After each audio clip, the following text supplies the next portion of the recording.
JEE advance के paper में अब मुश्किल से 10 दिन का टाइम बचा है और जेई एडवांस में केमिस्ट्री ही वो सब्जेक्ट है जो आपका आईआईटी में सिलेक्शन करवा सकता है, क्योंकि केमिस्ट्री आपका ओवरऑल स्कोर पेपर में इंक्रीज करने में बहुत हेल्प करता है। जेई एडवांस के पेपर में केमिस्ट्री में 40% से ज्यादा पेपर आसान रहता है, वही फिजिक्स एंड मैथ्स के केस में सिर्फ 10% के अराउंड पेपर आसान आता है। ये डेटा से आप समझ सकते हो कि चाहे आप पेपर में फिजिक्स एंड मैथ्स में कितना ही एफर्ट्स लगा लो, बट केमिस्ट्री ही वो सब्जेक्ट है जो आपको सबसे ज्यादा रिटर्न ऑफ इन्वेस्टमेंट देगा। कम टाइम में सबसे ज्यादा मार्क्स आप केमिस्ट्री में ही स्कोर कर सकते हो। आज इस वीडियो में मैं आपको बताऊंगा कि आखिरी के टाइम पे आपको केमिस्ट्री को कैसे पढ़ना है, कैसे आप केमिस्ट्री में 70 प्लस स्कोर कर सकते हो। इस वीडियो में मैं आपको डे वाइज प्लान दूंगा, केमिस्ट्री के important chapters, important questions, important topics सब कुछ बताऊंगा और इन टॉपिक्स को कंप्लीट कहां से करना, क्या रिसोर्सेज एनफ रहेगा, लास्ट के टाइम पे कितना करके चल जाए, सब कुछ डिटेल में बताऊंगा। बाकी वीडियो स्टार्ट करने से पहले कमेंट में लिख दो आई एम रेडी अगर आप सही में रेडी हो। बाकी वीडियो स्टार्ट। सबसे पहले केमिस्ट्री का ओवरऑल वेटेज कैसा रहता है, फिजिकल का क्या रहता है, ऑर्गेनिक का क्या रहता है, इनऑर्गेनिक का वो समझते हैं। सबसे पहले ऑर्गेनिक केमिस्ट्री का आप देखोगे तो 32% के अराउंड रहता है, फिजिकल केमिस्ट्री का 39% बहुत अच्छा खासा वेटेज रहता है और इनऑर्गेनिक केमिस्ट्री का थोड़ा कम वेटेज रहता है 28%। तो ओवरऑल जो है सबसे ज्यादा फिजिकल केमिस्ट्री इंपॉर्टेंट है, फिर ऑर्गेनिक केमिस्ट्री, फिर इनऑर्गेनिक केमिस्ट्री। ये डेटा आपको जानना इसलिए इंपॉर्टेंट था क्योंकि बहुत सारे बच्चे क्या करते हैं, सिर्फ इनऑर्गेनिक पे फोकस कर लेते, फिजिकल और ऑर्गेनिक को ज्यादा वेटेज नहीं देते। बट सबसे ज्यादा आपका इंपॉर्टेंट जेईई एडवांस में ये दो ही है। अब देखो केमिस्ट्री में subject wise organic, physical, inorganic सबका बताऊंगा कि एग्जैक्टली कौन से ऐसे टॉपिक्स है जिससे सबसे ज्यादा क्वेश्चंस पूछे जाते हैं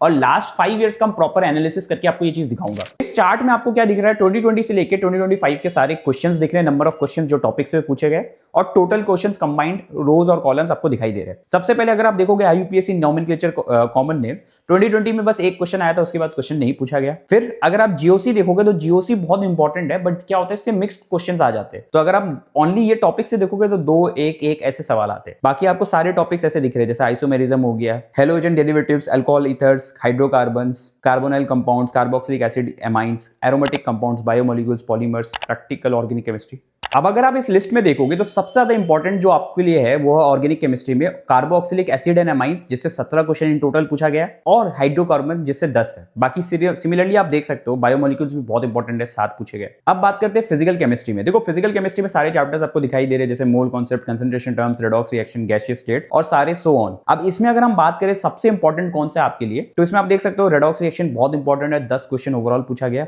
फिर थर्मोडायनेमिक्स, थर्मोकेमिस्ट्री 13। भाई सीरियसली मैं बता रहा हूँ जेईई एडवांस का सबसे फेवरेट चैप्टर में से एक है, तो इसको तो आपको छोड़ना ही नहीं है। फिर आते इलेक्ट्रोकेमिस्ट्री, बहुत इंपॉर्टेंट है, 12 क्वेश्चन इससे पूछे गए। Chemical kinetics, radio activity 8 question इससे पूछे गए।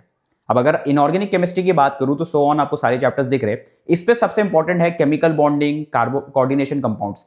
केमिकल बॉन्डिंग, कोऑर्डिनेशन कंपाउंड्स आपने जेईई मेंस लेवल का पढ़ रखा होगा, जेईई एडवांस में थोड़ा बहुत आपको ऊपर का पढ़ना पड़ता है बट ओवरऑल सिमिलर ही रहता है। और सॉल्ट एनालिसिस इंपॉर्टेंट है, बच्चे जेईई मेंस में इग्नोर कर देते हैं बट आपको जेईई एडवांस के लिए करना होगा। और पी ब्लॉक एलिमेंट्स बहुत इंपॉर्टेंट है। अब देखो इसी जो भी डेटा मैंने आपको दिखाया है इसी के बेसिस में मैंने क्या किया, 10 डेज का एक प्लान बना दिया जो केमिस्ट्री के लिए फॉलो कर सकते हो और डिपेंडिंग ऑन कि आप वीडियो कब देख रहे हो उसके अकॉर्डिंग आप इसको कस्टमाइज भी कर सकते हो क्योंकि आपके पास डेज कम बचेगा।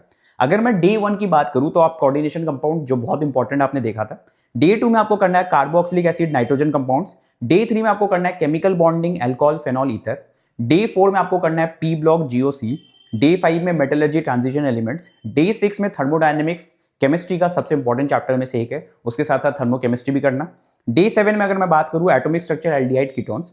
डे 8 में एरोमेटिक कंपाउंड्स। डे 9 में आपको करना है electrochemistry, mole concept, polymers, surface chemistry, biomolecules, ये जितने भी टॉपिक्स है सब करने हैं। और डे 10 में अगर मैं बात करूं तो मॉक टेस्ट एनालिसिस पे फोकस करना है। मैंने जो चैप्टर्स बताया बहुत सारे बच्चे बोल रहे होंगे भैया एक दिन में इतने टॉपिक्स कैसे होंगे। देखो एक चीज बहुत क्लियर स्ट्रेट फॉरवर्ड बोल देता हूं, अगर आप ये सोच रहे हो कि आपने कुछ भी नहीं किया, लेक्चर्स तक नहीं देखा, तो भाई ये वीडियो तुम्हारे लिए नहीं है। ये वीडियो उन्हीं के लिए जिन्होंने जेईई मेंस अच्छे से क्रैक कर रखा है, जेईई मेंस में सारे चैप्टर्स कर रखे हैं, तब जाके वो जेईई एडवांस के लिए प्रिपरेशन कर रहे हैं। क्योंकि जेईई एडवांस इतना हलवा नहीं है कि आप लास्ट के 10 दिन में क्रैक कर लोगे। बिल्कुल प्रैक्टिकल चीज बता रहा हूं, अगर आपने चैप्टर्स पहले कर रखे तभी जाके चैप्टर्स आपको in the form of revision करना है जेईई एडवांस लेवल के लिए। अगर नहीं कर रखे तो मैं आपको यही बोलूंगा कि आप कुछ कम चीज अपने अकॉर्डिंग कर लो, कम चैप्टर्स करके चल जाओ जिसके हिसाब से आप अपना कैटेगरी कट ऑफ निकाल लो, क्योंकि इतने सारी चीजें लास्ट के टाइम पे करना पॉसिबल नहीं है अगर आपने कुछ नहीं करा। वीडियो में आगे बढ़ने से पहले एक इंपॉर्टेंट चीज बोलना है, इस वीडियो का रिसर्च करते वक्त मेरे दिमाग में एक सिंपल सा क्वेश्चन आया, क्या कोई ऐसा कॉलेज है जो प्लेसमेंट स्टैट से ज्यादा ये सोचे कि कंपनी एक्चुअली किसको हायर करती है और क्यों, और फिर उस प्रोसेस को रिवर्स इंजीनियर करे। ऑनेस्टली पहले मुझे लगा कि ये एक और मार्केटिंग क्लेम होगा, हर कॉलेज आजकल सेम चीजें बोलता है, लेकिन जब मैंने इंटर्नशिप, स्टूडेंट प्रोजेक्ट्स और रियल आउटकम्स देखे, एक नेम जेन्युइनली मुझे अलग लगा, ऑल्टा स्कूल ऑफ टेक्नोलॉजी। ये एक न्यू एज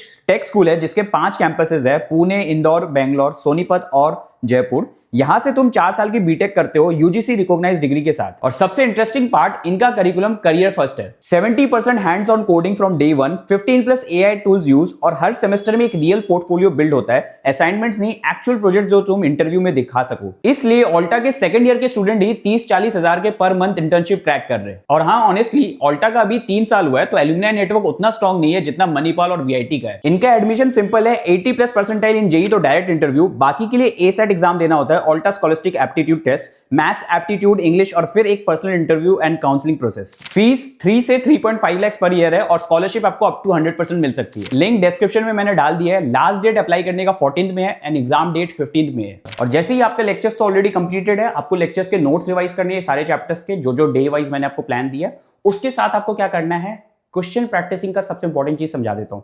देखो, अभी लास्ट के टाइम पे ज्यादा कुछ नहीं करना, सबसे इंपॉर्टेंट 2 चीज है केमिस्ट्री में, एनसीईआरटी और पीवाईक्यूज। अगर आपने एनसीईआरटी नहीं कर रखा है, बोर्ड्स के लिए आपने डेफिनेटली किया होगा, इसलिए मैं आपको वही बोलूंगा, एनसीईआरटी रिवाइज करो और पीवाईक्यूज सॉल्व करो। लास्ट 5 ईयर्स, 6 ईयर्स, 7 ईयर्स के जितने पीवाईक्यूज है, ज्यादा तो पीवाईक्यूज है नहीं, लास्ट 10 ईयर्स के पीवाईक्यूज उठा लो और अच्छे से केमिस्ट्री के केस में लगा लो। देखो, लास्ट के टाइम पे फॉर्मूला शीट्स हो गए, पीवाईक्यूज हो गए, हैंडबुक्स हो गया, और भी जो चीजें जो आपको इंपॉर्टेंट लगती है, अगर आपको पीवाईक्यूज भी अगर आपके पास नहीं है, शॉर्ट नोट्स नहीं है, तो ये सब चीजें मैं अपने व्हाट्सएप चैनल पे अपलोड कर दूंगा। जैसे इस वीडियो पे 500 लाइक्स क्रॉस हो जाएगा, वहां से जाके डाउनलोड कर सकते हो, लिंक डिस्क्रिप्शन में मिल जाएगा। बाकी एक चीज बोलूंगा, अपना बेस्ट दो लास्ट का टाइम पे, जितना अच्छे से आप फोकस कर सकते हो, अच्छे से अपना एफर्ट डाल सकते हो, आपको बहुत ज्यादा रिटर्न मिलेगा। और डेफिनेटली जेईई एडवांस एक ऐसा एग्जाम है जिसके लिए बच्चे 2 साल, 1.5 साल मतलब आईआईटी का सपना लेके स्टार्ट करते हैं। बस लास्ट के टाइम पे आपको फोकस रह के अच्छे से चीजें करना है। अगर कर लेते हो तो आप भी 2-3 महीने बाद आईआईटी में बालकनी में आराम से बैठ सकते हो। बाकी guys, that's it for this video. Thanks for watching. कुछ भी कमेंट है तो कमेंट्स में पूछ लो, कुछ भी डाउट्स है, मैं सारे कमेंट्स का रिप्लाई करूंगा। So that's it for this video. Thanks for watching.